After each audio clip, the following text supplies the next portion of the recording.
5:30, stand for the pledge. I pledge allegiance to the flag of the United States of America and to the republic for which it stands, one nation, under God, indivisible, with liberty and justice for all. Thank you. Roll call. Craig Scott, I'm here. Mark Serbrook, Present. Charles Wiltie, Here. Roger Mayhew, Yeah. Jenny David. Here. Item 2, any additions or corrections to the agenda? I hope. I don't have any. I'll make a motion to approve the agenda as presented. Support. Motion from Commissioner Scott, support from Commissioner Wiltie. Any further discussion? All in favor, say aye. Aye. Opposed, motion carries. Item 3, declarations of conflicts of interest. Any commissioners? None. Nope, I have none. Item 4, review of minutes, May 29th, 2025, regular meeting minutes. I've read the minutes. We approve them. Support. Motion from Commissioner Wiltie, support from Commissioner Scott. Any further discussion? All in favor, say aye. Aye. Opposed, motion carries. Item 4B, June 5th, 2025, committee of the whole meeting minutes. Your turn, Mark. I have, we need to read them over and I'll make a motion that we approve the minutes. Motion from Commissioner Serbrook. Is there support? Support. Support from Commissioner Wiltie. Any further discussion? All in favor, say aye. Aye. Opposed? Motion carries. Item 5, public comment on agenda item manners only. Any public comment in the room? Any public comment on the phone? Item 6, correspondence. We received correspondence from Genesee County related to resolution to recognize June 19th, 2025 as Juneteenth in Genesee County. 6A2, resolution to recognize month of June 2025 as Pride Month in Genesee County. And item B, Wallvance, related to board meeting minutes and meeting notice. Those have been received and filed. Consent agenda. Commissioners, how do you feel about Well, A and B is easy enough to consent to. That's just sending resolutions on those grants. I don't have any problem with consenting to C, D, E, F, G, H, I. We covered all of this pretty well Yes, in the committee as a whole. How do you guys feel about this? It's all pretty standard, right? We don't really have. Take them all. Okay, Support. and we have items 7A through 7N. Resolution to rescind resolution 25-14. Item B, resolution to rescind resolution 25-21. C, resolution to continue fiduciary responsibility for the Rave Alert Emergency Notification System. Item 7D, resolution to approve use of Homeland Security grant funds for emergency preparedness banner. 7E, resolution to approve use of Homeland Security grant funds for active shooter training. 7F, resolution to approve 2024 Homeland Security Grant Program subrecipient funding agreement. 7G, resolution to approve prosecuting attorney office manager job description. 7H, resolution to approve crime victims advocate job description. 7I, resolution to approve child support specialist job description. 7J, resolution to update various county fees. 7K, resolution to approve 2025 tax rate request. 7L, resolution to approve automated clearinghouse / electronic funds transfer policy and vendor list. 7M, resolution to approve delinquent tax revolving fund policy. 7N, resolution to approve at-will employee holiday schedule. Make a motion that we adopt all the resolutions on the consent agenda, 7A through 7N. Motion from Support. Commissioner support. Motion from Commissioner Serbrook, support from Commissioner Mayhew. Any further discussion? glad you don't have to read all those. Roll call vote. Jenny David, Yes. Roger Mayhew, Yes. Charles Wiltie, Yes, Mark Serbrook. Yes. Craig Scott. Yes. Item 8A, new business, Diane Peltz, Wallvance CEO, related to the introduction of Trish Otunba. Good evening. Good evening. Thank you very much. You have the floor. Well, again, thank you. I appreciate your time. This is a little bit earlier than usual for me to come in and speak with you. Normally I'm here in August or September. However, I did want to let you know that I am retiring August 1st. So Congratulations. thank you very much. So I'm here to talk about just a couple things, but First and foremost, I did want to introduce you to my successor, who was chosen by our board in May. Tricia Treba is our current Chief Quality Officer. And I'd like you to welcome Trish to her new role. Trish, Ogemaw County Board of Commissioners. Welcome. Yeah, so I would just like to give Trish a few moments to introduce herself, give you a little bit of a background, and then I'm just going to go into a couple things. Yes, thank you, Diane. Hi. Hi. I just give you a little bit of background about myself. I worked for the agency for 21 years, from clinical all the way up through quality, compliance, and now in this position. I strongly believe in community collaboration. So I've had the opportunity to work with a couple of your commissioners along with Tim, opioid advisory group. And so very excited for some things we have coming up ahead for Ogemaw County. And so I thank you. I look forward to working collaboratively with all of you. And if you need anything, please feel free to reach out. Like Diane, I will always be available for your needs, and look forward to a continued excellence and services for Wellbeings. So Nice to meet you. nice to meet you. Thank you. Thanks, Trish. I am very pleased with my successor. We have been working diligently for a little while now for some knowledge transfer. I keep telling her it's about a 3-year learning curve, so hang in there. I am going to stay on contract for a while though to help her through again the transition. 2 months just is not enough time, but I am very confident that her leadership will certainly continue to promote, just like she said, the great collaborative, the spirit of community, and we'll be here for whatever you may need. So as we move forward, I have a few things I just want to distribute to you, because chances are, because of the timing of this, she's not going to be coming back probably in September to give the presentation, like I normally do. The annual report. We don't have our budget ready yet for next year because we usually bring you a proposed or draft budget, but we can handle that by mail. But as always, we appreciate your support, both, through the community and financially, as you know, because we are an authority status and have been since the early 2000s. Your contribution to us and our community mental health agency has remained the same, for over 20 years. So, and that will continue, hopefully, but we're going to discuss that a little bit with the next thing I want to talk to you about.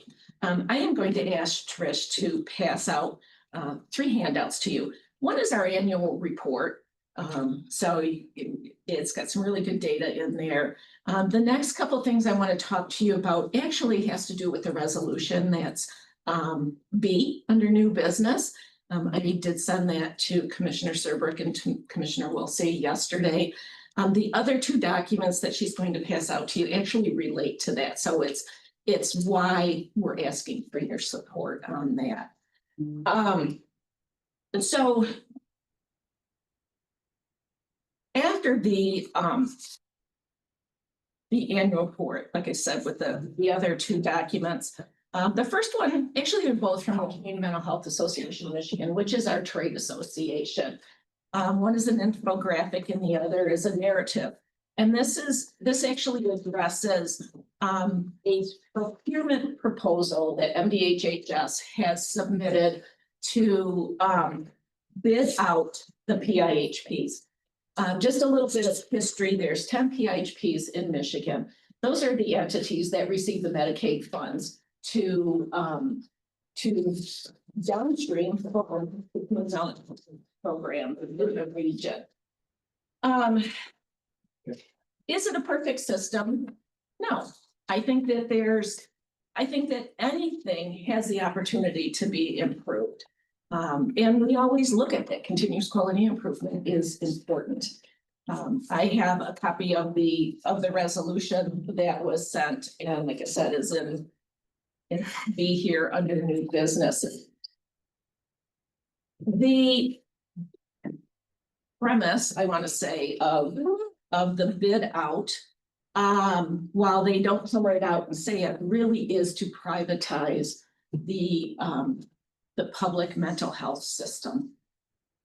It wants to take 10 PHPs, take it down to 1 PIHP through a bid out process. The current language that's in the bid out would not allow anybody in the current public mental health system to even bid on that, even current PIHPs, the way it's written.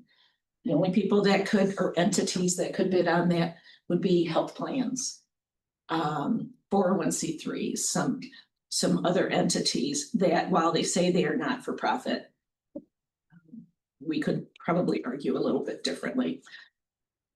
One of the main things with this, if it does pass, is we will all lose local control. And we know that that is so important.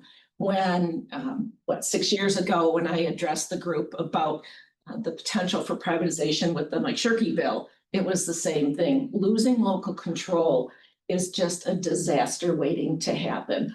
The mental health code gives the counties the authority to either run a mental health agency or give permission to somebody else to run it for the county.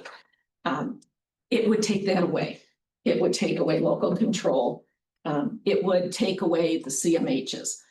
We would become part of a pot, for lack of a better term, of other providers that whoever the winning bidder would have to contract with us for service. It would be more of a fee for service type of thing. We would lose governmental immunity. The county, we would lose our authority status. And if the county supports us with losing that authority status, that means that amount of money that you have paid us the same for over 20 years would go by the wayside. And it would significantly increase. There has to be changes to the mental health code. There has to be changes to several other rules and regulations that are out there. Part of the premise of this is saying it's going to fix access to services. You know, how do you fix access to services is find more staff. The workforce shortage is a national problem. It's not an Ogemaw problem or a Wellvance problem or Iosco County, whatever it is. You know, it is nationwide. We are doing the best we can with what we have to bulk up our staffing. So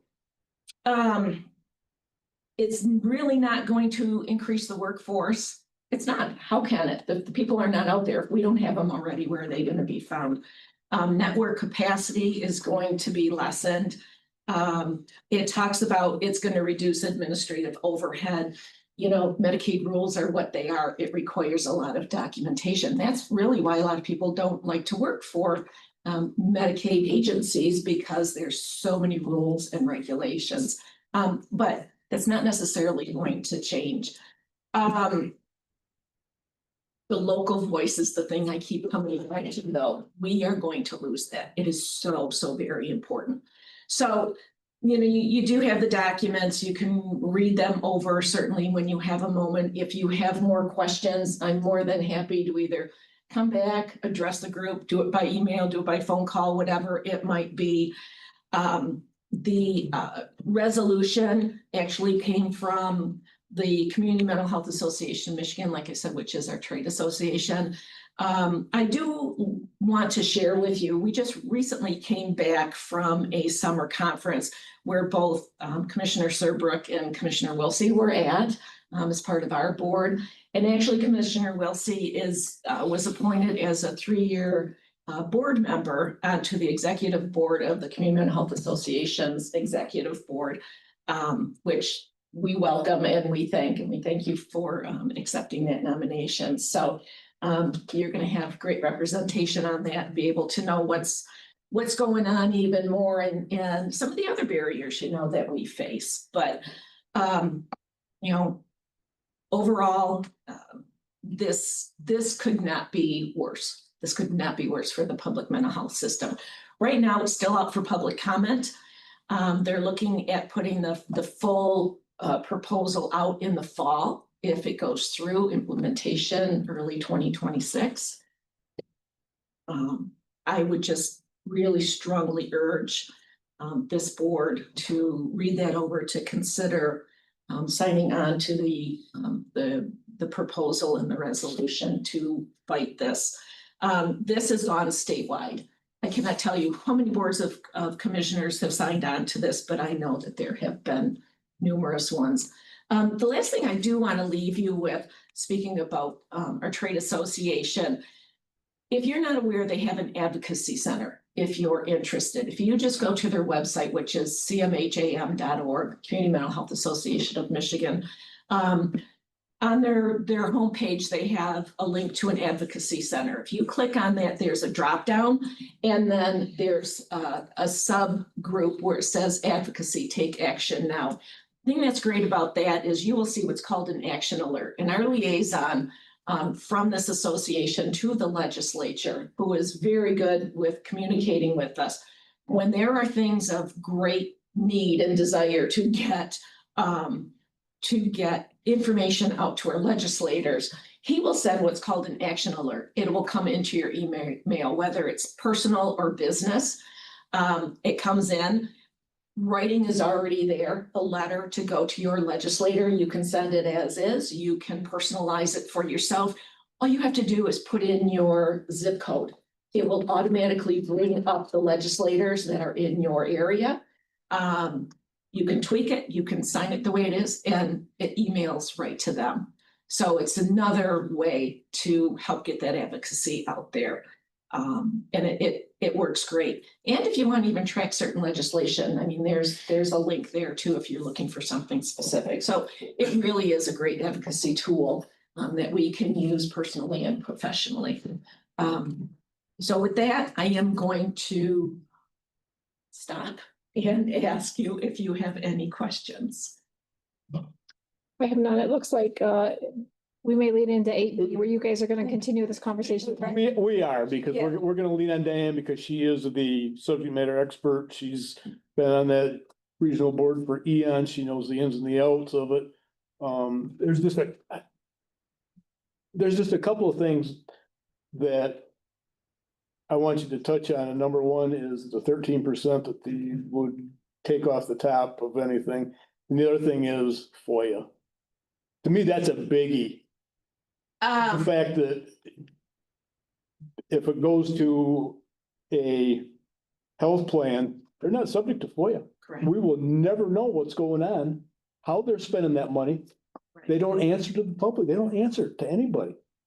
Correct. And It's private, it's not. right. It will not be a transparent Right. system at all. PIHPs normally within the state of Michigan have about a 2% administrative overhead. The health plans or who's going to bid on this do not. You know, they're about 15%. It just, quite frankly, it just doesn't make sense. It's not going to save money. It's not going to increase access. It's going to take away the county's role in mental health and helping your local population. What's the rationale behind this? Yeah, quite frankly, if I will speak frankly, You're retiring, you're welcome to speak, however you want to speak. we have great concerns that the director of the Michigan Department of Health and Human Services really is taking the lead on this privatization. Last fall, she stood up on stage. Mark was there. I wanted you to tell us this. Yeah. Yes, thank you. She stood up in front of 700 people, 700 workers, consumers, constituents, provider people, and said, have no illusion, we are not partners with you. We are not partners with you. And this was the director of the department. If the director of the department isn't a partner with you in helping people with mental illness, substance use disorders, intellectual and developmental disabilities, who are you supposed to turn to for help, for assistance?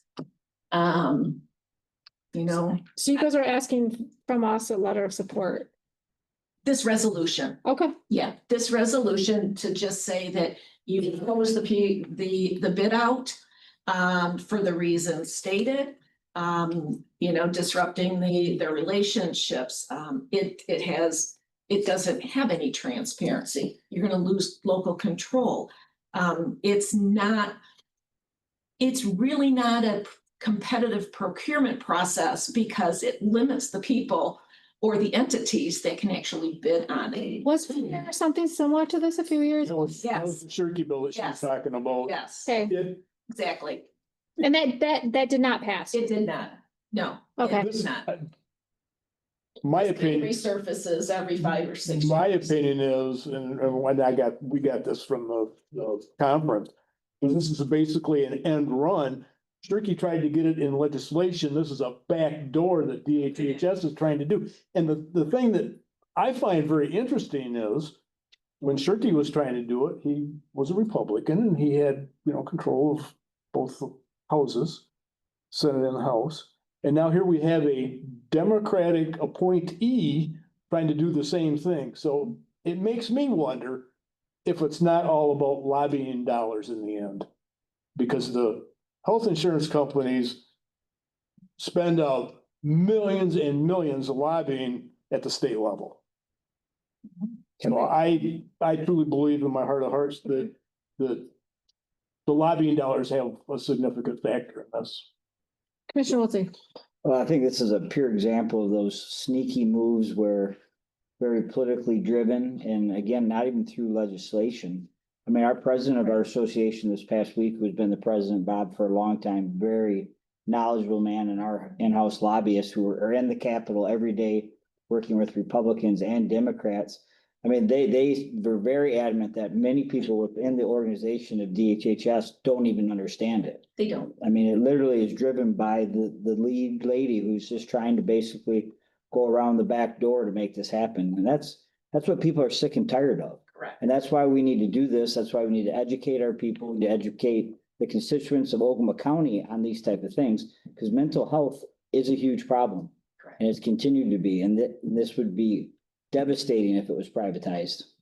It absolutely would.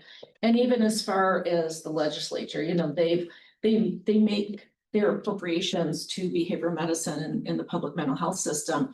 They didn't even push out all of the money that was already appropriated to mental health in the state of Michigan. I mean, they held back, I want to say approximately $190 million. I thought it was 96. Yeah, 96 million. well, that was our portion. Right, okay. That right. was our portion. The legislature had already appropriated it to us. They didn't send it to us. When I say us, I mean like the state of Michigan. So that's a lot of money that we are not getting to help, the people in our communities. And when it doesn't come to us in the appropriations, where does it go? That's the question. Where does it go? It goes back in the general fund. And when it goes back in the general fund, it is not earmarked for behavioral medicine anymore. So, that's a pretty nice little nest egg that should have been pushed out to us, but it hasn't been. So, there are several concerns, several ways that this is happening to us, but right now, this is first and foremost. Commissioner Scott, anything? No, I don't have anything right now. Commissioner Mayhew, anything? Thank you. Thank you very much. We appreciate your time Thank you. and look forward to having Trish work with all of you. Nice meeting you, Trish. Thank you. Thank you. This is pretty well AB two, correct? Anything else, Commissioner Wilson, before we move on? No, I think we've covered it well. Thank you, everyone. Item 8C, resolution to appoint members to the Ogemaw County Jury Board. This resolution is sponsored by County Clerk Brett Gildner. The revised Jurisdiction Act of 1961 requires counties have a population of less than 2 million to appoint a jury board that consists of 3 qualified electors of the county. Jury board members must be appointed by the County Board of Commissioners on recommendation of the circuit judges of the judicial circuit in which county is situated. The approval of the resolution accepts the resignation of jury board member Tricia Ward and hereby appoints Lynn S. Sperry to the Ogemaw County Jury Board as recommended by Judge Bennett for the remainder of the unexpired term ending on April 30th, 2027. Similarly, the resolution reappoints Sandra S. Miller to the Ogemaw County Jury Board as recommended by Judge Bennett for a term ending on April 30th, 2031. That was a lot of words. Someone like to entertain a motion? I'll make a motion that we adopt the resolution as presented. Motion, Commissioner Serbuk, Support. support from Commissioner Mayhew. Breck, would you like to add anything to this? No. Tim? Nope. Commissioner Scott? Is this Lynn Sperry that was prosecutor? No, Do you know, Mark? no, it's not. Oh, I don't believe, no, sure not.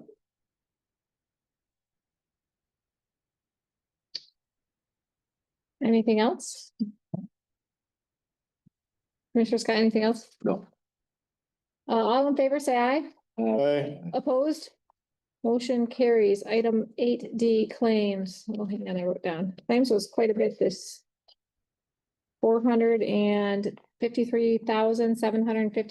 $453,751.75. I'll make a motion to approve claims. Support. Support from Commissioner Mayhew. Commissioner Mayhew and I reviewed claims. I made a few notes here. Electric bill, annex billing was $13.20. The old jail was $324 this month. The county building was $10,062. Housing, there was a so Leanne contractor did some work for $24,000. Indigent council was $35,000. Housing fees for inmates, just $20,800, $9,100. There were some medical costs in there, but they weren't much. $2,928. Treasurer boiler replacement was $199,350. That was a big bill. And then I believe Jack Morris, there was a bill, I think, if I'm not mistaken, I didn't write that one down, for like 35,000. So there were some pretty big amounts in there, nothing that really jumped out at us. But the one was a boiler system for $199,350, the boiler replacement. So hopefully that's paid for. Was that included in the treasurer line? Yes, it was. You voted to pay that out of delinquent tax funds? Oh, ARPA. okay. Yes, Commissioner Mayhew and I had an extensive conversation about that. We did. So that's why it was in there. All right. Any questions? There was something on there, maybe you know, Paul, there was a vehicle Silver Creek. It didn't really have a lot of details on there. It just said per sheriff vehicle Silver Creek. It looked like maybe a towing thing. I didn't ask, I didn't call. I probably should have, but I just, Who's the date on that, please? oh gosh. Dodge van or something? Yeah, it was a van, because Commissioner Mayhew said, is that the accident? I said, no. It was May, I think. That was a tow related to a felony investigation that was taken to the impound lot as evidence. Oh. There were some meals on there from Rancheros. Again, nothing really that stuck out. I think there was a training on there. Any questions on claims, guys? No, thank you. No questions? Roll call vote. Roger Mayhew, Yeah. Charles Wiltie. Yes. Mark Serbrook. Yes. Craig Scott, Yes. Jenny David. Yes. Item 9A, unfinished business transit operational hours. Transit Director Tony Dubay provided. Come on up, sir. I see our information on our iPads. You want to explain? Yeah, so I went ahead and went back on to PTMS, which is our public transportation management system.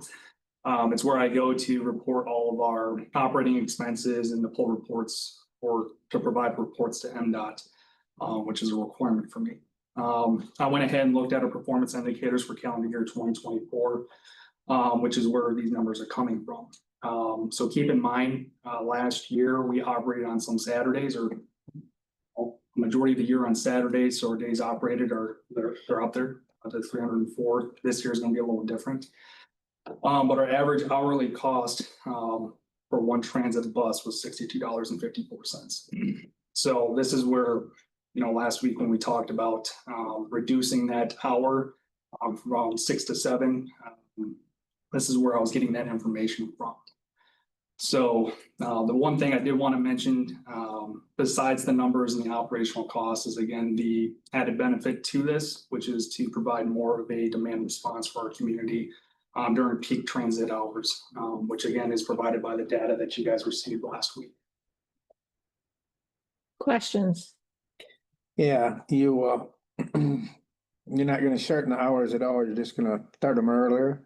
So I'm gonna be shifting, what I wanna do is shift hours to the left, so reduce our daily operational hours instead of working 12 hours, doing an 11-hour shift, if you would. You're gonna shorten the shift an hour. Yeah, we're gonna shorten our last hour of the day. So Right. instead of ending at 7, we'll end at 6.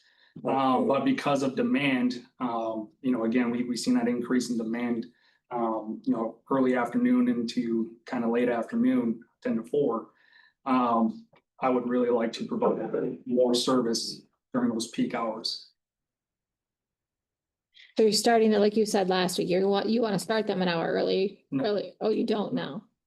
No, well, I want to keep them at 7, starting at 7 and then end at 6. We're reducing our, I think Tony, what she's trying to get you to say is what your plan is to take this group that was here that was gonna work until 6 p.m. or whatever, you're gonna overlap them an hour, so there really is not gonna be any added expense, but there's not gonna be any cost savings either by Correct. moving them. So you're gonna have more staff on during that peak time, but everybody's gonna be still working the same number of hours, correct?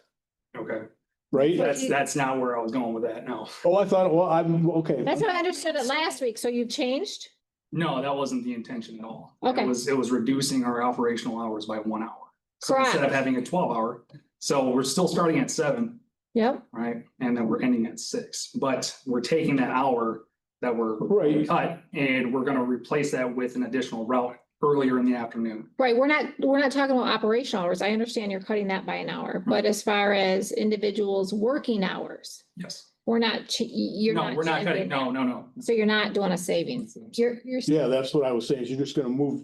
Yeah, You're shifting, gonna move that hour to the left. yes, we're shifting everyone to the left. So you're not saving any, but it's not gonna cost anymore, right? What I was trying to get him to say, I'm sorry. That was over my- Cause you were right. Yeah, that was over. We thought. Again, just the, you know, the implementation of an additional route will again meet that demand response, I, increase in demand. but maybe you people do. We have not heard anybody complain about the wait. I mean, we're not having people line up in here and complain. So if you take that hour that you don't, I understand you don't do a lot. And you move it to an hour that you do a lot, you are gonna burn a lot more fuel. So you're not gonna save, you're gonna go in the hole faster. It's just my theory on this. You know what I'm saying? The bus that don't go, you got 6 people that ride it that last hour. If you have 20 people that ride it in that earlier hour, you burn more fuel. You're gonna increase satisfaction. Yeah. But I mean, and I would understand it, but we are not hearing it on the street that it's a terrible wait and everybody's mad. I understand you're trying to make this better. I do. But I'm not hearing it. Maybe you are. Right. And I mean, that's the, you know, some of the complaints that we received is because, you know, there's an extended wait time. You know, that's what the drivers are telling me from the riders that they're picking up is, you know, it took you 30 minutes or an hour or however long. Or why do we have to wait X amount of, you know? Well, like I said, that's what I'm saying. We're not hearing it. Right. Maybe you are. If you are, I mean, but we're not getting it up this far. We're not hearing it. Gonna ask everybody. Are you done, Commissioner Mayhew? Commissioner Wiltie? But we're not hearing a lot of complaints, are we?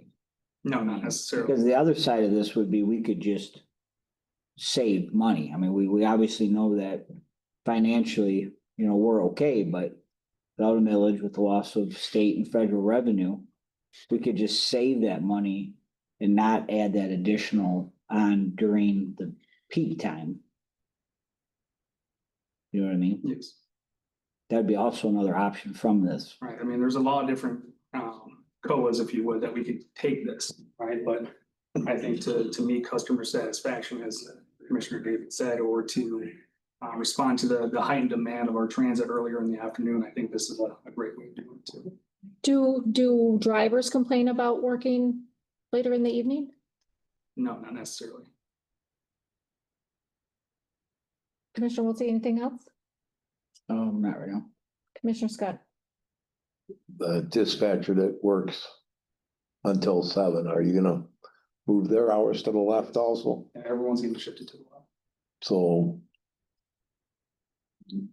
do you need that first hour for a dispatcher, or are we doing that and make them feel better?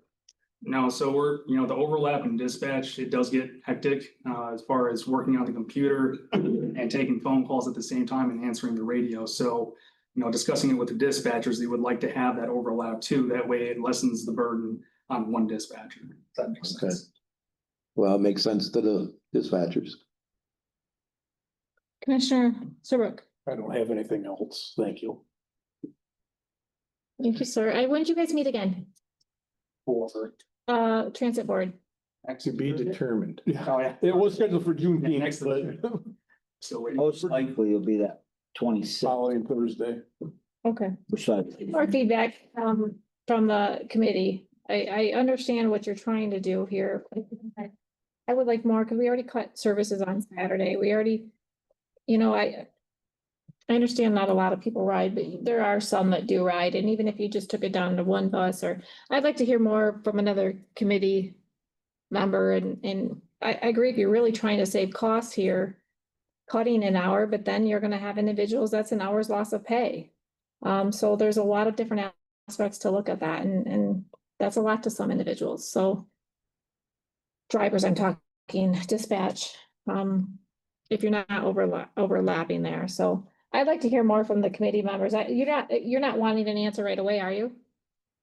I'm pretty sure we discussed, we're trying to get this implemented, sooner rather The than. board has to, the transit board has to approve this first, correct? Yes. Have they approved this decision making? Yes.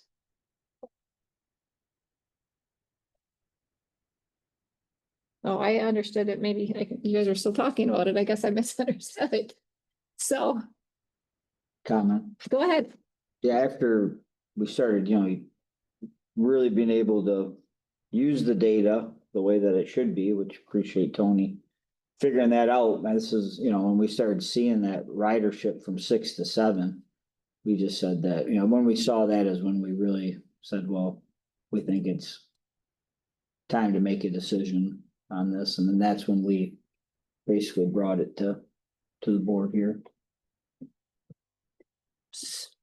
So you guys we need a vote on this? Tim, is that?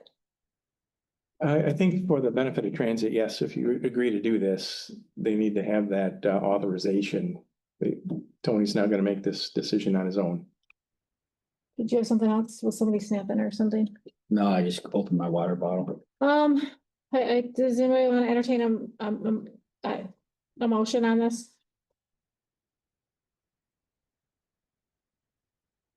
No motion? I'll make the motion. We have a motion, Commissioner Wiltie, Support. support from Commissioner Serbrook. Further discussion? Before I'm in agreement on this, I want some more. I would like some more information, but I'm just one vote, so. Anything else? Roll call vote. Charles Wiltie, Yes. Mark Serbrook, Yes. Craig Scott, Yes. Jenny David, No. Roger Mayhew. No, Item 10, Administrator/Controllers Report. Thanks, Tony. Thanks, Tony. but Could I ask Tony a question? Oh, yeah, I thought I gave you ample time. Another subject though? Sure. Tony, are you looking at, did they change the fees while you were in? No, that was already established for everybody. Are you looking at a different fee structure? I'm looking into non-emergency medical transport for the transit in Fort County. I was just up at Roscommon County Transit Authority talking about that. To provide an extra service. But as far as changing our fee schedule, I don't think that's necessary, right now. But when it comes to just the finances of it, the fares, for lack of better words, they don't do us really any justice. to our general funds. Well, I agree with that.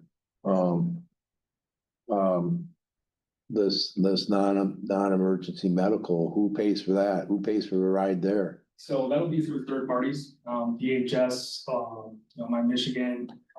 We have a contract right now with MTC that we provide non-emergency medical transport for, but it's just them. It's a new thing that I'm getting into.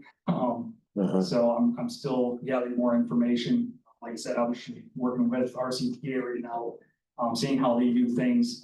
That way we can try to implement something like that here in Ogemaw County. More information to come. Yeah, I Yeah. hope the fee structure that they're paying is more than what we're charging. So from my knowledge, their fees are, it's more so a flat rate. I think it's like $2 in town for them, or $4 outside of town or something or other. It's on their website. I can definitely take a look at it and get back to you. That's fine. I'll look at their website. Administrator/Controllers report. I'm gonna start just taking off on Diane Peltz's presentation here. There is an email that landed in my inbox this morning that I unfortunately have not even had a chance to open yet, but it did have that resolution she was talking about. So I'll go ahead and bring that to committee of the whole next week on Tuesday, the Tuesday meeting next week, and we can go over that and have more discussion. Now, one observation, and said it a few times, it seems like every 3 to 5 years this happens. There's been a proposal like this, and she did give a timeline of introducing legislation in the fall and having it ready to go early next year. Realistically, I just don't think that'll happen. The legislature is pretty divided right now, and that's probably the biggest obstacle. I'm not sure we're going to get consensus in the Senate and on the House side to do that because it's pretty complex. But one, it's definitely worth monitoring. And again, we'll have that resolution ready for you to look at, and then the following Thursday for approval. So watch for that next week. Earlier this week, I had a meeting with Bryce Paulson from USDA, and Bryce was in to do his, I'm sure how to, every 3 years, he needs to audit grant recipients for compliance with various federal rules.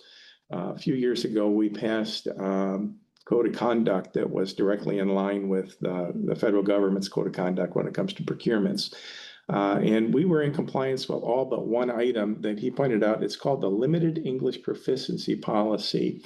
That's to say, if somebody comes into the county building and needs services but doesn't speak English or understand English, are we able to accommodate that person? And we don't have a policy in place to do this. Ironically, I had a call from one of the court administrators this week where they needed to hire somebody that spoke something other than English to help with the court proceeding. The court obviously doesn't have a choice. If somebody comes in, they're on trial or just going through a proceeding, the court has to accommodate them. So it's very timely that that should happen at about the same time we went through this audit. So next week, I will have for you a draft policy on limited English proficiency. And also, Bryce provided me with some websites to turn to where I'll be able to provide you an idea just what percentage of our population in this county is not proficient in English, that is proficient in some other foreign language. Apparently, that's all collected through the census, and he provided me the access to that. So we'll be able to talk about it. There's also a handout that he provided that it's a full page in different languages where somebody can point to and they can say, this is the language I speak. And let's say they're looking for a death certificate or something and they point to that. Well, we'll at least know what language they talk. And then hopefully we'll be able to find somebody who understands that and will be able to help us work through it. So something to look forward to next week. Another item I get to look forward to next week, along with the undersheriff, we're going to meet on Wednesday with representatives of Gladwin County. Our inmate housing contract was a 1-year agreement that will expire at the end of this fiscal year. So we are starting those discussions about renewing that. So we'll be bringing that forward soon. We just got out of the opioid meeting and I said something there that it's worth repeating here. It seems like it's RFP month right now. So the 3 RFPs that are going to be released here likely, well, certainly one of them here within the next month. The first one will be our annual audit RFP. We had a 5-year agreement with Stevenson and Company that was signed back in 2020. So the fiscal year 24 audit was the last one on that contract. Per our policies, our purchasing policies, we'll send this out to bid. I've identified 16 different auditing firms that audit all the counties in Michigan. There is one out-of-state firm I'm not going to necessarily go to out of Green Bay. They do some audits for some UP counties. Not sure they'd be interested in coming over to Ogemaw County to do our audit, but 16 other firms that do this. So those will be direct mailed RFPs. Schedule right now is that you would be opening those RFPs at your August 7th committee of the whole meeting. And that the following 2 weeks later, on the 21st, we would actually have the top firms here for you to interview and talk to. I expect we're going to get more than one response this time. In fact, I can name about half a dozen that will very likely reply to that. So there'll definitely be some choice to be made there. I would like to have this group under contract by the end of the fiscal year because they're going to need to start gathering data probably about November to prepare our fiscal year 25 audit. So that's coming in our future. We also talked at the opioid meeting, and I'm sure Commissioners Wiltsey and Serbrook will talk about this, about an RFP that we're going to issue there that will end up here, likely same type of time frame for opioid remediation services. The third one was an RFP that we prepared for the Veterans Affairs Department. They got a grant, you might recall, a few weeks ago for repairs to the facility they're in right now, particularly HVAC and some other lesser structural repairs that they want to do. The RFP was, I sent it over to Jeff and he asked that we hold off on that. He needs to confirm with the state exactly some of the timelines he has. That grant had a timeline of having all that work done by the end of September. And if we're just issuing the RFP, that's pretty tight. He's talking about a whole new heating system in that building. And in all likelihood, that's too short of a time frame. So he's going to need to talk to them about those deadlines and probably adjust those outward. So that's going to be on hold, but it's ready to go when he's ready. And then finally, just again, a reminder, I know I've mentioned it before, Tuesday next week, not Thursday. And that's just a board rule. When we have a holiday on a Thursday, we back up to the prior Tuesday. So watch your inboxes and watch the Google Drive early next week for material for that meeting. My written report is not included. I got sidetracked today big time, so I wasn't able to complete that, but you will see that on a future packet so that you'll have it. Any questions? Questions for Tim, Commissioners? Yeah, we're going Tuesday, 5:30. Okay. If you're gonna line up talking points about this fall dance thing, reach out to the opposition, the ones that are, and see if they want to come and talk to us. This again is just one side we're hearing. I get the passion from the group that's there. This is, but we're not hearing the other side of the story. At least give them a chance to address us. Good point. If you can find. Commissioner, will say anything? No. Item 11, elected officials and department head reports. In our iPads, there's Building and Grounds Department, May 2025, GL demographic report, treasurer's cash summary report, register of deeds report. Clerk, do you have anything? Brett Gilner, your Ogemaw County Clerk. Just letting you guys know, I did make an offer to a candidate yesterday. She accepted. She's starting June 30th. That's it. Treasurer?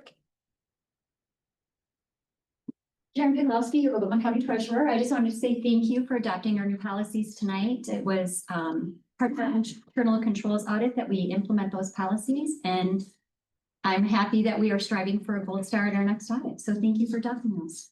Thank you. Nice. Sheriff? Under Sheriff. Yeah, I was gonna say Sheriff's Office. Come on up, Under Sheriff. Just real quick, you get a late email in your inboxes referencing Marine Patrol. So the state can maximum amount for the 75% will be $49.50.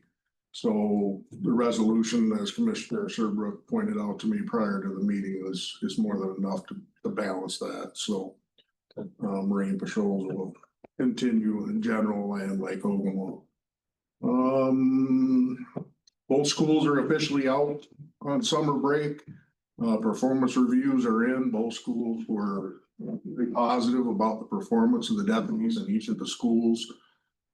So we were very happy to see that their performance rated that. They are now performing road patrol duties, and we are shifting personnel for redeployment so that we can get coverages on both night shifts, so we can pass that along to constituents. We will face challenges being the summer months with scheduling and vacations, just like all municipalities and businesses and stuff, but that's gonna be part of the management with the personnel. School resume in August, so between now and then, we'll continue to work as far as the vacancy with a plan on that, on the road patrol side. So that we can move forward with staffing and coverages and into the fall. Jail, we currently have a vacancy. That is official now. It is the jail administrator. We have started the process of filling that position.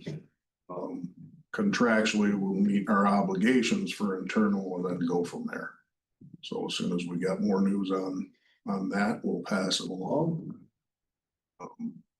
Challenges are still there as far as managing the situation and the jail. Working on it every day, some issue. Numbers are down a little bit here in the last couple weeks, so we'll see how that trends out here as we move forward. But we have 11 inmates out in various tether, medical release and that type of thing. So that's a significant number that I have not seen since I started this in 21. So we'll see how these trends play out over the next few weeks. And just a couple weeks ago, we were dealing with Gladwin being, fully full and having to move bodies around again. So it's just the ups and downs of this job. So questions? Go ahead. Thanks for being here tonight, Under Sheriff. We had our law enforcement meeting last week, and I know that's one thing we discussed with the fact of the school resource officers now being on the road. Can we, as long as there's nothing that, typically anything outside of the normal rounds that would happen, can we be looking at 24/7 road patrol? Now, is that what you were referring to? That's what I'm referring to in short, and another way of saying it is 24. We'll have night patrol coverages on both shifts, both rotation. We're redeploying personnel in compliance with contracts and already various different things so that we will have coverages, again, based on managing schedules, vacations, overtime, all those different factors. So we'll have to make decisions. I'm sure there'll be challenges that we're going to be facing. I just want to add that caveat as here, but yes, we are deploying personnel to get both coverage where we didn't see it before. So. Thank you. Yep. Any other elected? Yeah. Sorry, Commissioner Scott. How much of a hit on Marine are we gonna take now, because you're $1,700 less on the proposed budget? Right, the minimum local match will be $1,238. That would be the minimum, so the. 1970, so if we stay with that resolution, we would still be at that 7,900 or close to that 7,900. I'd have to go back and do the math. Oh, okay. The 7,900 is what the budget is set for general patrol. So I guess let's add 19 to 4. You're gonna have another It's 19. 20 hours maybe, if you do it, Well, we're gonna have to take into account delivery inspections. exactly, yeah, and that's a time consuming process and it's another. 4950 and say 1900. Oh, that's So you're just gonna have to figure out how many hours you got left after you get some of these inspections done. 7850, or something like Yeah, that. it's very close. Like I said, the budget that we have in place currently, when we were expecting the federal dollars, was $7,900 for the federal grant. we've already received that. That was from last year. Uh-huh. It's in our current fiscal year as a receipt or. So you don't want this $1,700 reduction. We're not gonna see that based on the resolution, because it's my understanding that resolution will give $1,900 of county money. Right, they're still taking that. I mean, if you're Oh, yeah, I willing, get that. if you're willing to throw some more money out there, But you haven't asked for it. I'm not. I'm asking you if you're gonna ask for it. We will do what the budget is on what we talked about before. I'm willing to, if you have identified some funds you'd like to give me, I'll send some more Marine Patrol out there. I just wanna make sure that we're gonna do what we figured we'd do. But if we're gonna not be able to provide as much service because of the reduction, I'm willing to take a look at it. I guess what I'm saying is that right now I don't necessarily see it with the resolution that's in place. We're right there at that same level that we budgeted for. Okay. And what we prepared for going in before what's happened. I'd like to see some increased patrols. Again, we will have some shortage of hours actually on the lake because we'll be doing the inspections. That's just part of the overall Marine Patrol that they expect as part of this grant. Okay. So, but I'm willing to take a Any, couple more thousand. any other questions for the undersheriff? Thanks, Paul. Yeah. I'd just like to say congratulations on getting all those people on tether. That's saving the county some bucks. Yeah, it is. Yep. Any other elected officials, department heads? Anybody on the phone? Matters from the floor? Motions for adoption? Commissioners report. Commissioner Serbrook. Sure. Oh, I actually missed two of my townships because I was a Community Mental Health Association of Michigan conference with Commissioner Wiltsey Monday, Tuesday, and yesterday. I did make West Branch Township last night. The water tower, the new paint job is done. They're gonna have ribbon cutting at 11 o'clock tomorrow morning. It went from being green to blue with the West Branch Township logo on it. Not much else happening there. We had a Parks and Rec this morning. We're looking at in my report, last time we talked about the feed issue, the cost of the feed for the deer at the deer park. We are looking into that. There's some other issues and Commissioner Scott could probably go into that. He chairs the committee and I was a little bit late this morning for it. We had our opioid special advisory committee meeting. As Tim stated, he's got some RFP. Everybody's gonna take the opportunity to look that over. Sits on it. I wholeheartedly thank everybody for their efforts that they put into this. I mean, we've got some real subject matter experts that have greatly helped us and given us guidance. Tim did a great job on drafting the RFP, but everybody's gonna take a look at it, see if there's anything that they believe should be added or possibly subtracted. I don't think there's gonna be subtractions from it. We're moving in the right direction on that. I think we're looking at a July-ish release date for that. Commissioner Wilson chairs that committee, so I'm sure he's gonna have more to add. So that concludes my report, Madam Chair. Commissioner Mayhew. Nothing. Commissioner Scott.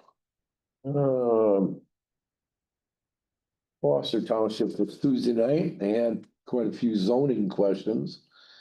But zoning member Dan Dombrowski answered a lot of their questions. It was Parks and Rec was this morning, not much more than what Mark said. Did have some problems with the website at the RV park showing that we were open and we were closed, and we may have missed out on some reservations. We're not exactly sure.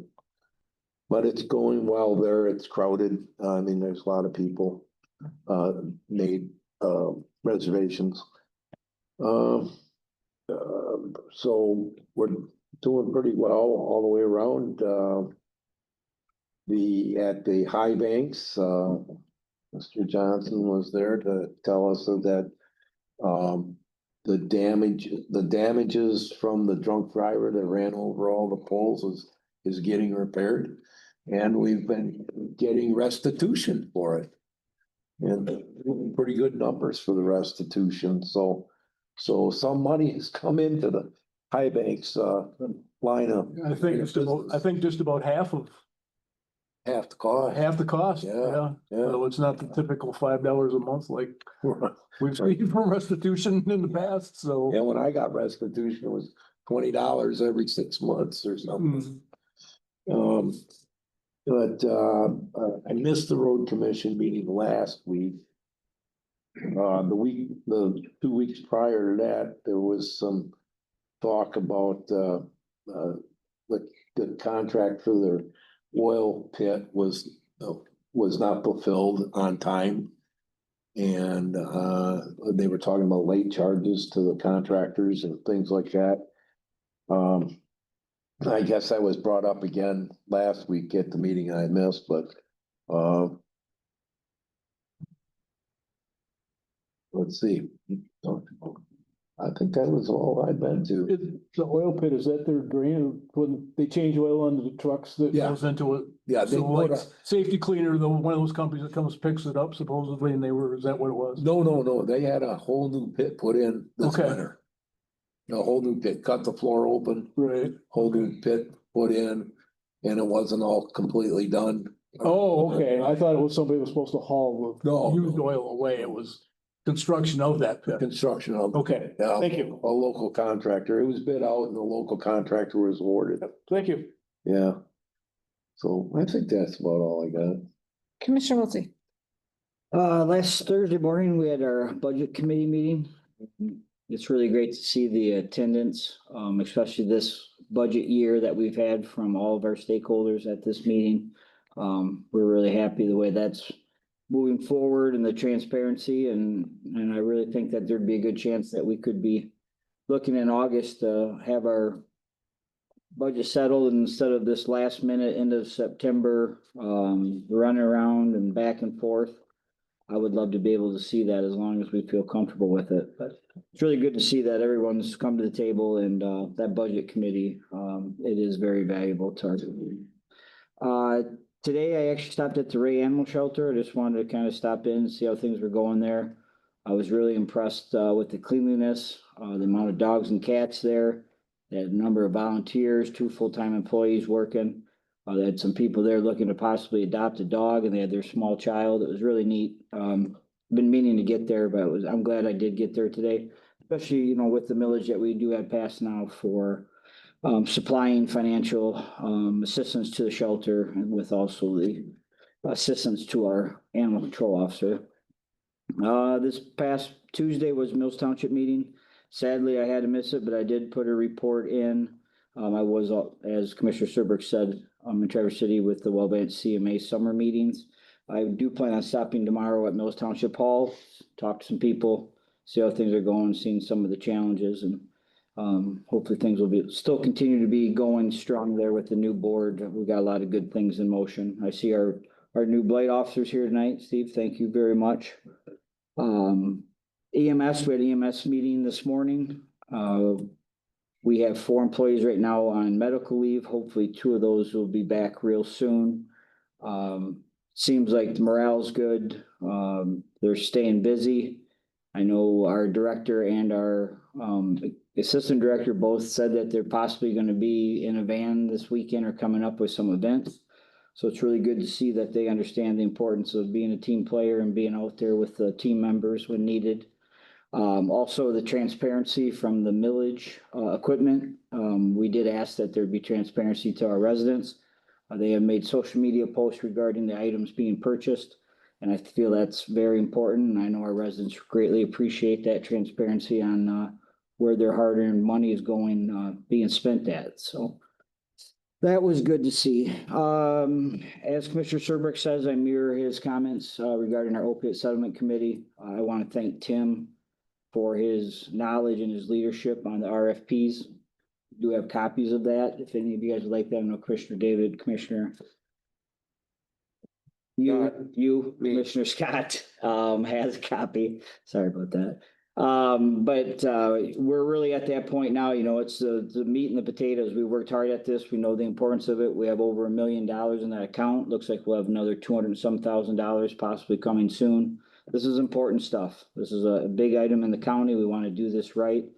I think that we possibly could be at a point where RFPs will be sent out middle of July, be back to us middle of August as the board to approve and then to bring to you guys. And it could all possibly fall really good in our calendar year of being able to, you know, as Tim, right, Tim, or we'd be able to accept the RFPs and it would flow right in with our calendar year, which would be perfect if we can. We're not gonna rush it if we can't, but if we can, that would be great. Let's see. That's all I have for tonight. I don't see the budget committee minutes on our iPad. They're not They were, at the meeting last week, so oh, they're not okay. yet. Okay, I just enjoy, the report was given, I just enjoy typically reading those. My townships were this past week, I had Churchill Township. The gypsy moth spraying was last weekend. They talked a little bit about roads. They had a public hearing. I also attended Hill Township, which I pretty much gave that report at the committee of the whole. That was the primary meeting there. There was a lot of residents at that meeting, which was very nice seeing. Unfortunately, it was for a actual complaint. But it was really nice walking into a township meeting and seeing the room half filled with residents who live in the township. Logan Township was last night. It got backed up a week. I did not attend that, but I did have conversation with the township supervisor. Man. And their trash went up a little bit this year, which is not atypical, their trash pickup.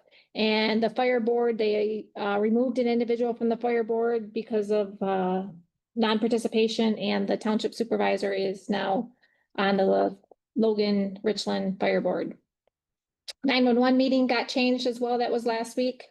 Our director is facing some staffing obstacles. There's 2 very seasoned workers that have retired. So sounds like she's got 2 pretty good trainees that look like they're going to work out fairly well. So hopefully that does happen. We also passed a resolution to move forward with QuickBooks. Up until now, they have had the accountant doing bills, paying bills, payroll, everything else, but they're at a pretty good place. They've been self-sufficient now for a while, so the director does feel like she's able to take on this responsibility. And the good thing is our current our current agency that we are utilizing is going to help with this transition, which is Stevenson and Sons. So with the QuickBooks transition over, and also we gave our director a slight wage increase. There's some added responsibilities that are coming on. We had a oh my gosh, evaluation, and with the added responsibilities, she was given a wage increase. So I think that's it for my report. Any questions? Yes, ma'am. Yes. Do they have any proposed timeline for getting that VHF equipment out of the old jail? I know They you said did, they found somebody to do it and they approved it or whatever. they do, and it's not that lengthy. I don't know the exact deadline, but it was supposed to happen fairly quickly. I think once that happens, I think we're gonna be pleasantly surprised to see the utility bill from that building substantially decrease. That equipment, those radios suck up a lot of juice. Because last month when I gave a report, it was $500 and some, and then this month I specifically looked at that, it was Right. $124. I think you're gonna see a decent reduction then when that happens. We also, with the 911, we're gonna put it on the agenda each meeting to continue to have discussions about those VHF handhelds. Yes, because there is someone in the process of writing a grant for those. There's 3 fire departments that do not have them. The other ones have upgraded.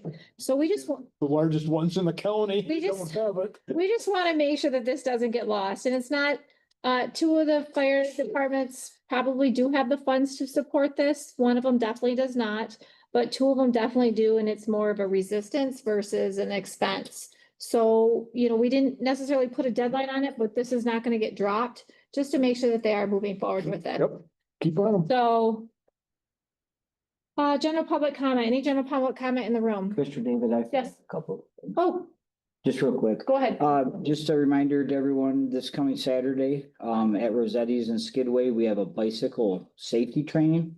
I apologize, I don't have more specific information. I know I talked about this a little while ago, but you could contact LaDonna in the prosecutor's office. She's quarterbacking that. It's a safety training for our kids for bicycles, so it's very important.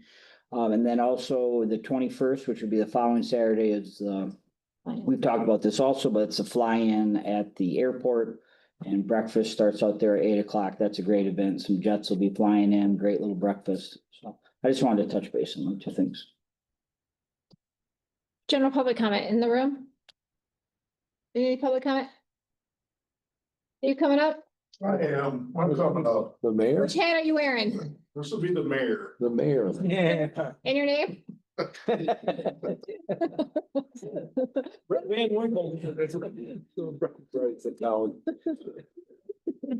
Oh, I just want to come up and just give a brief overview on the, back to the bricks. It was last weekend, so Oh, the local organizers, Pete and Sam Fabry there from one of the local businesses and that whole board, they did an amazing job. I don't know how much you know about that yearly event that starts in Flint and goes all over, but being a destination stop is definitely a very big deal. With the local participants, they estimated over 280 cars. And you figure if you got at least a passenger, that was the influx that came into the community. Feedback was tremendous from all the participants. They loved the parade. West Branch PD and the sheriff's office did an amazing job of organizing and getting them to Team Hodges. Team Hodges received nothing but rants and raves for what they did for the lunching and surrounding activities. Local businesses were just inundated with business, from your hotels and businesses out on the loop to all the businesses and restaurants in the surrounding area. So again, nothing but good feedback from all the participants. Again, 280. They did receive bottles of wine that had West Branch Visitors Bureau commemorating their stop here this year type of thing, each one in their hotel rooms. So everybody that participated and organized this did an outstanding job, and everybody that I talked to that evening as part of it, just, they love coming to West Branch area, and probably we'll see them sometime in the future again, but definitely it was a big turnout and a big shot to our local community. And so I just wanted to give you that. And that weekend that you speak of, the 21st with the fly-in, is going to be a very busy weekend. Because not only do we have the fly-in, we have the city's 150th celebration all day. And then you have that bike rodeo out at the fairgrounds. So that following weekend is going to be another very active. So, thank you. Paul. I did see part of the parade. It was very nice. Yeah, it was a good turnout. A very good turnout. We really seen a lot of locals too that came out, enjoyed the cars, enjoyed the parade. That was some of the comments that I received from the participants that came from other areas, that they were just amazed at how the local community really participated and enjoyed coming out just as much as they did. So it was good to see, with really no major issues. Once we got them in and organized downtown, that was a little bit of a challenge. We got through it and got them all set up. So it was great to see that for the community. So Nice. Thank you, Paul. Saw a video of the bike parade also. Oh, yeah, so Fuzzy's Memorial Ride. There was a big turnout. Oh, it's huge. It was huge. Reminded me of the old days when they had. See that? For Melrose? Do you know how many bikes? That was incredible. I saw a video and it Oh, my God. didn't stop. 300. Oh, easily. I live right on M55 and they went by my house. They were solid 15 minutes and they were side by side. Yeah. I kid you not, a good solid 15 minutes. See Melrose? Oh, Fuzzy Gilder. Gosh, okay, I knew that. Quite the tribute to. Yes, it was. City members that Yeah. are long standing. And I expect we'll see that on a continuing basis That's each year, awesome. so. Oh, nice. I didn't Thank see that. you. I missed that. Thanks, Paul.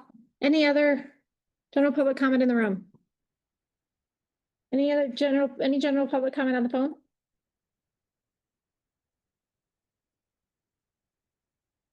Okay. Any, Any general public comment on the phone? What? Motion six, what? Number 16, closed session. Somebody want to make a motion? I'd make a motion that we go into closed session, consider strategy connected with the negotiation of a collective bargaining agreement pursuant to MCL. Remember my- 268, paragraph C. Motion, Commissioner Serbrook, Second. support from Commissioner Mayhew. Any further discussion? All in favor, say aye. Aye. Tim, will there be any business afterwards? There may be, and you do need to do a roll call. Okay, oh, roll call, I'm sorry, I knew that. Serbrook, Yes. Roger Mayhew, Yeah. Jenny David. Yes. Craig Scott. Yes. Charles Wiltie. Yes. We're going into closed session. Thanks, guys. Everyone. Thank you. Tony. Good night, Steve. Thanks, Mr. Wilson. Nice to see you. You too. Details on the phone. We have a motion to come back into open session. Yes, ma'am. Support? Yep. Roll call vote?